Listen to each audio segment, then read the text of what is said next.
ஸ்ரீ குணரத்ன கோஷத்தில் 15வது ஸ்லோகம். ஆகுக்ராம நியாமகாத் அவிவிபோ சர்வநிர்வாககாத் ஐஸ்வர்யம் யதி ஹோத்தரோத்தர குணம் ஸ்ரீரங்கபர்த்து பிரியே துங்கம் மங்களமுஜ்வலம் கரிமவத் புண்ணியம் புனப்பாவனம் தன்யம் யத்ததஸ்ச வீக்ஷணபுவ தே பஞ்சஷா விப்ருஷக.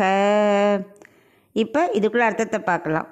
பட்டர் சொல்லின்னு இருக்கார், ஸ்ரீ ரங்கநாதனோட மனதை கவர்ந்தவளே ஸ்ரீ ரங்கநாயகி, ஒரு சிறிய நாட்டை ஆடுறவனாக இருக்கட்டும் அல்லது உலகத்தையே ஆடுற பிரம்மா வரைக்கும் எல்லாத்தையும் இருக்க செல்வங்கள், அது தவிர மேலும் இந்த உலகத்தில் கண்ணில் படக்கூடிய மேருமலை போன்ற பெரிய உயர்ந்த பொருட்களோ, ரத்தனம் போன்ற ஒளி வீசும் பொருட்களோ, இமயமலை போன்ற பெரிய மலையோ, யாகம் முதலான புண்ணிய பொருட்களோ எல்லாத்தையும் ஆண்டு அனுபவிக்கக்கூடிய வல்லமை அனைத்தும் எப்படி உண்டாருது?